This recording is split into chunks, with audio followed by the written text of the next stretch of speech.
नमस्कार, आप देख रहे हैं नेशनल इवेंट्स। आपके साथ मैं हूं प्रांजलि सिंह। राष्ट्रपति द्रौपदी मुर्मू ने आज मेघालय के तूरा में बजलेक हवाई अड्डे पर स्वयं सहायता समूहों के सदस्यों के साथ बातचीत की।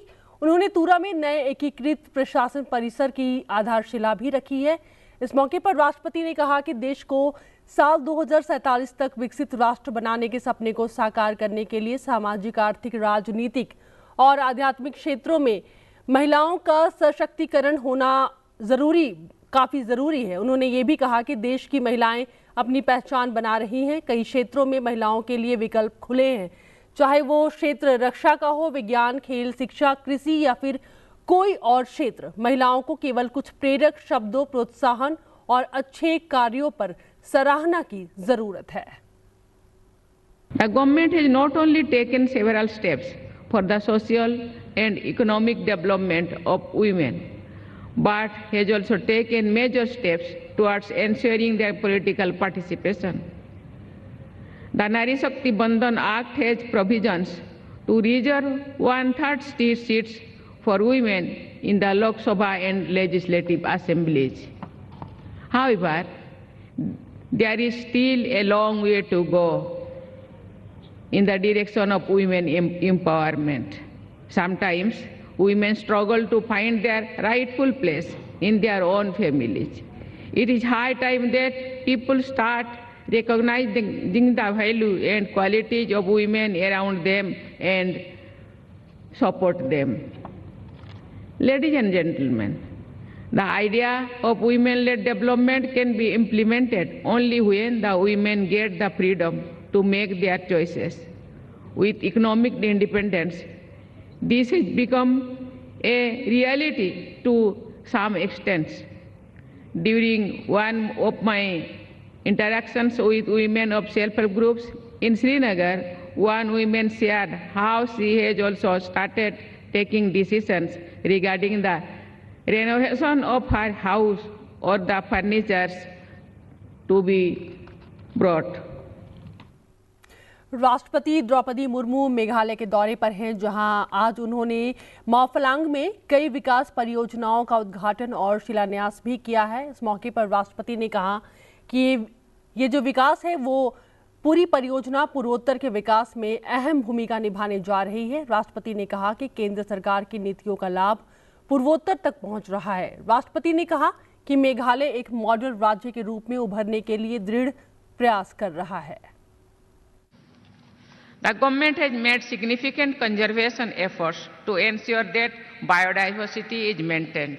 I have been told that the Green Meghalaya initiative has been launched, through which the communities are rewarded for preserving and protecting the natural cover. Ladies and gentlemen, I have inaugurated various connectivities related and developmental projects today. I am confident that these projects will improve connectivity and will enable Meghalaya to move ahead on the path of sustainable and inclusive development. उपराष्ट्रपति जगदीप धनखड़ ने आज राजस्थान की 16वीं विधानसभा के लिए आयोजित प्रबोधन कार्यक्रम के उद्घाटन समारोह में बतौर मुख्य अतिथि भाग लिया है। राजस्थान विधानसभा के नवनिर्वाचित सदस्यों को संबोधित करते हुए उपराष्ट्रपति ने कहा कि सदन एक परिवार की तरह चलेगा तो ही राज्य का विकास होगा। उन्होंने कहा कि भारत आर्थिक दृष्टि से अब बदल चुका है। उपराष्ट्रपति ने विधानसभा सदस्यों का आह्वान किया कि आज जब दुनिया भारत की सराहना कर रही है, हमें अपने भारतीय होने पर गर्व होना चाहिए। आप यदि अगर अपने कर्तव्य पर रहेंगे तो आखिर में नतीजा कभी खराब नहीं होगा। आज हम बहुत कठिन दौर से गुजर रहे हैं और भारत इतना बदल गया है राजनीतिक दृष्टि से, सामाजिक दृष्टि से, आर्थिक दृष्टि से, और विश्व में वो नाम हो गया है कि अब हम किसी देश के मोहताज नहीं है। दुनिया की 5वीं महाशक्ति होना अर्थव्यवस्था में छोटा काम नहीं है। मेरे कहने का आशय यह है, इस सब का निर्माण सदन करती है। इस बहुत बड़े हवन में आपका योगदान है, नेतृत्व का है, नीति का है, पर आम आदमी का भी योगदान है। आपके सामने चुनौती ज्यादा है, क्योंकि जिस गति से भारत आगे बढ़ रहा है, दुनिया अचंभित है। दुनिया सोच नहीं पाई कि क्या भारत कभी ये हो सकता था। हमने जब लोकसभा में थे, केंद्र में मंत्री थे, कभी कल्पना नहीं की, कभी सोचा नहीं कि भारत का इंफ्रास्ट्रक्चर, टेक्नोलॉजिकल डेवलपमेंट, विकास इस स्तर का होगा। ये हर भारतीय के खून और पसीने का नतीजा है, नीतियां और समर्पण की भावना से है। किसी भी विकास की गंगा की शुरुआत विधायिका से होती है। विधायिका का सबसे प्रमुख कर्तव्य है कि विधायिका कार्यपालिका और न्यायपालिका दोनों को सही दृष्टिकोण में रखे। कार्यपालिका को कटघरे में रखने का, कार्यपालिका को सही रास्ता दिखाने के लिए कार्यपालिका नियम के अनुसार काम करे, ये पूरे सदन का कर्तव्य है। ये सिर्फ इस तरफ का नहीं, दोनों तरफ का है। यदि अगर सरकार को आईना दिखाया जाएगा तो सरकार के लिए बहुत लाभकारी होगा। और मेरे कहने का मतलब यह है कि सदन के अंदर जो हम कार्यवाही करते हैं उसका असर प्रांत में नहीं, प्रांत के बाहर भी पड़ता है। लोकतंत्र में विपक्ष के महत्व को उजागर करते हुए उपराष्ट्रपति ने कहा कि विपक्ष संसदीय व्यवस्था की रीढ़ है, जो समय समय पर सरकार की कमियों पर ध्यान दिलाकर उसे मार्ग पर लाता है। उपराष्ट्रपति ने कहा कि विकास की गंगा की शुरुआत विधायिका से होती है। उन्होंने कहा, सदन न चलने पर सबसे ज्यादा नुकसान सरकार का होता है, क्योंकि आप सरकार से सवाल नहीं पूछ सकते हैं और न ही सरकार को कटघरे में खड़ा कर सकते हैं। राजनीतिक दलों से भी मैं आग्रह करूंगा, सदस्यगण अपनी प्रतिभा को तभी दिखा पाएंगे, सार्थक बना पाएंगे, जब अनेक विषयों पर आप उनको पूरी बात कहने का मौका दें। हो सकता है कुछ राजनीतिक मुद्दे जिन पर राजनीतिक दलों का नियंत्रण होना चाहिए, वो राजनीति कैसे करते हैं यह विषय आसन का नहीं है। पक्ष विपक्ष का आपस में हो सकता है। आसन पर संदेह करना मैं समझता हूं कभी ठीक नहीं रहेगा। आसन पर बैठने वाला व्यक्ति दोनों तरफ देखता है। हल्की फुल्की बातें इतनी हो जाती हैं कि हमें उनको दिल पर नहीं लेना चाहिए। जब मैं राज्यसभा का सभापति बन गया था तो उससे पहले वेंकैया नायडू जी के पक्ष में खड़गे जी ने एक बात कही कि बहुत अच्छे रहे आप, और मेरे बारे में कहा कि आने वाला मौसम कैसा रहेगा, कितना सताएगा पता नहीं। ये बात उन्होंने एक भावना से कही थी, उसका मैं दो अर्थ ले सकता हूं। ऐसा कभी नहीं होना चाहिए। उपराष्ट्रपति जगदीप धनखड़ ने आज राष्ट्रीय मिलिट्री स्कूल धौलपुर का दौरा किया। वहां उन्होंने छात्रों और शिक्षकों से मुलाकात की है। इस मौके पर उपराष्ट्रपति ने कहा कि स्वामी विवेकानंद के शब्द उठो जागो और लक्ष्य प्राप्ति तक मत रुको आपके लिए आदर्श वाक्य हैं और आपको इस दिशा में निरंतर बढ़ते रहना चाहिए। उपराष्ट्रपति ने छात्रों को सलाह दी कि वे अच्छे दोस्त बनाएं और जीवन भर उनसे संपर्क में रहें। उन्होंने इस बात पर भी खुशी जाहिर की कि सैनिक स्कूलों की तरह राष्ट्रीय मिलिट्री स्कूल में भी अब लड़कियों को प्रवेश दिया जा रहा है। We are in a hall that is named after one of the greatest icons of the world, Vivekananda. His historic address at Chicago is known to one and all. When he addressed the global gathering of religious leaders, brothers and sisters, there was thunderous applause in the hall. And what he said was, "Arise, awake, and stop, not till the goal is reached." This should be your motto. You have to be continually striving to achieve your motto. I must apologize to all of you. I had planned a visit to this great institution, and I would say a brother institution or a sister institution because I am from Sainik School, Chittorgarh. This was to happen in September 2023. On account of inclement weather, I could not make it. I was destined to make it on this day, the NDA day, a day dear to all of you, and a day after the Army Day. Both these days are critical for us. They motivate us, they inspire us, and they remind us of our destination. आगे उपराष्ट्रपति ने अपने सैनिक school के समय को याद करते हुए कहा कि टेक्नोलॉजी की वजह से अब आपको बहुत फायदा है। आप जहां चाहो वहां ज्ञान प्राप्त कर सकते हैं। हम ऐसे समय में रह रहे हैं जब भारतीयों के लिए अब आकाश में कोई भी सीमा नहीं है। As young boys, my category of people used to wonder, would we ever have the kind of roads the Western world has, the kind of airports, the kind of railway stations, the kind of technology. And now the world is stunned. What India has, not many countries have. We are being followed by countries like USA, UK, and Singapore. Our digital transactional mechanism, UPI, has been adopted by a country which is very developed, Singapore. Our ISRO, boys and girls, is putting in space rockets of US, UK, and other countries. We have come a long way. So perfect platform has been made available to you. And that platform is that you are lucky to be getting education in one of the best institutions, I wouldn't say India, in the entire world. You look around the campus. When I was coming and I was looking at it, my goodness, I could see several messages written. Those messages are motivational. Those messages indicate our civilizational depth, and they tell us what we should be. Your faculty will do everything to shape you, but then you will have to take extra initiatives. And those initiatives will make you what you would be. I had the good fortune in Sainik School to be class prefect, then school prefect.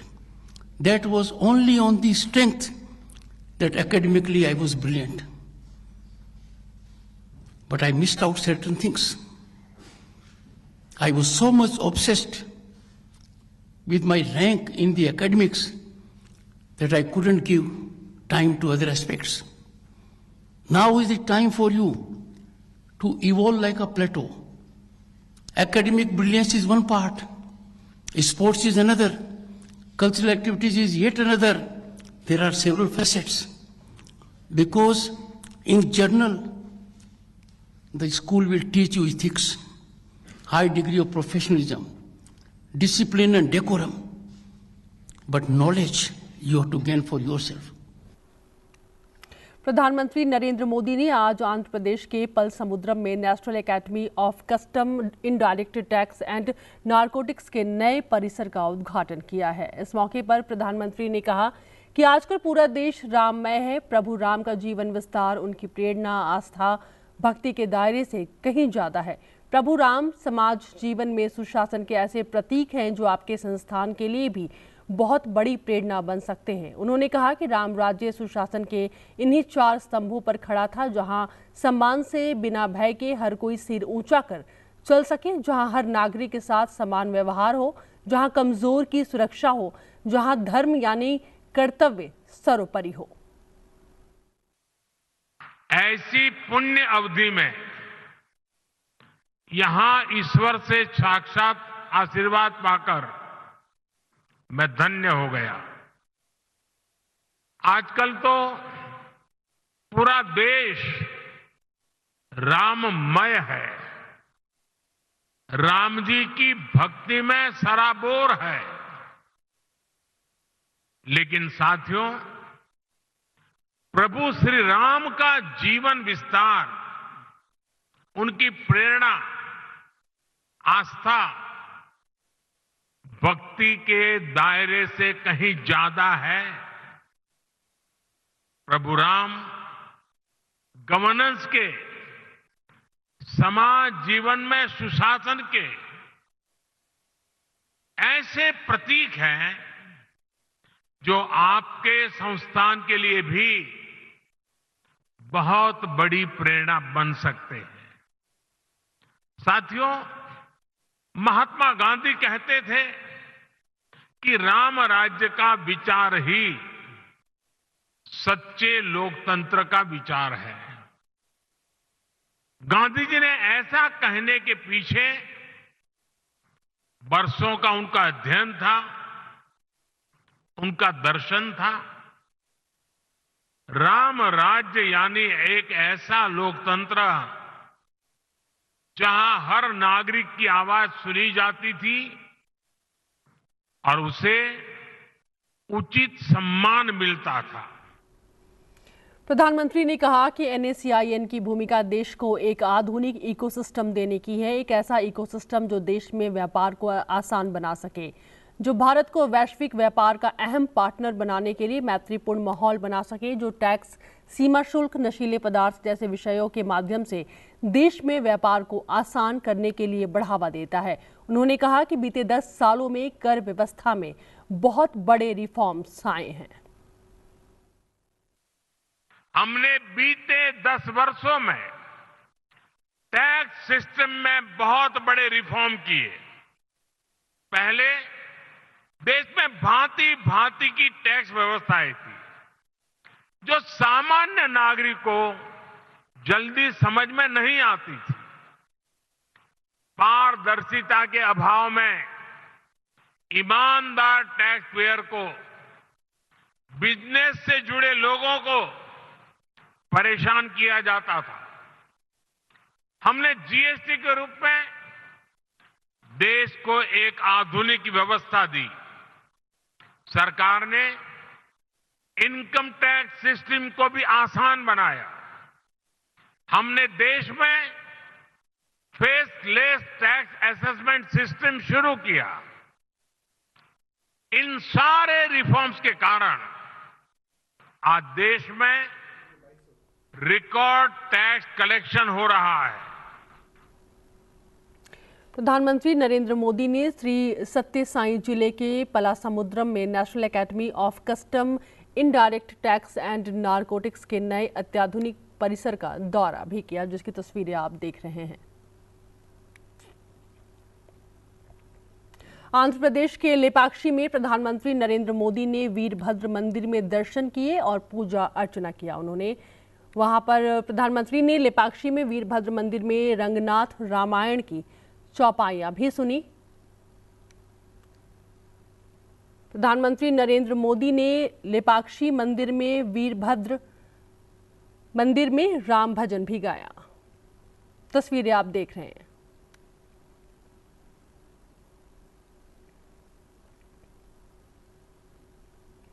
Rajasthan विधानसभा में नवनिर्वाचित विधायकों के लिए आयोजित प्रबोधन कार्यक्रम के समापन समारोह में आज लोकसभा अध्यक्ष शामिल हुए।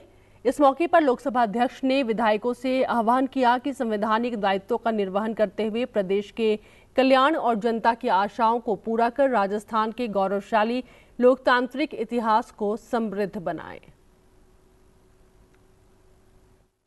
भारत का इतिहास भी हमेशा हमारी लोकतांत्रिक परंपरा प्रपाटियां, हमारी जीवन शैली में लोकतंत्र रहा। इसलिए राजस्थान में विशेष रूप से लोकतंत्र की विचारधारा, लोकतंत्र की कार्यशैली, ये हमारे विचारों में रही है, हमारी कार्यप्रणाली में रही है। इस नाते आपका सौभाग्य है कि आपको राजस्थान विधानसभा का सदस्य होने का मौका मिला है। मुझे भी इस विधानसभा के सदस्य होने का मौका मिला। यहाँ के अनुभव का, यहाँ की कार्यप्रणाली की, यहाँ की प्रॉपर्टी परंपराओं का लाभ मुझे मिला और मैंने कोशिश की कि देश की सर्वोच्च संस्था लोकसभा के अंदर हम अच्छी परंपराएं, अच्छी प्रपाटियां जो मेरे पूर्व अध्यक्षों ने इस लोकतंत्र के मंदिर में कायम की, मैंने उन्हीं का अनुसरण करके उसको आगे बढ़ाने का काम किया। आज हम सब गौरवशाली हैं कि दुनिया के अंदर इतने बड़े देश में लोकतांत्रिक प्रणालियां, हमारी चुनाव व्यवस्थाएं निष्पक्ष, निर्वाध, पारदर्शी, ये दुनिया को अचंभित लगता है।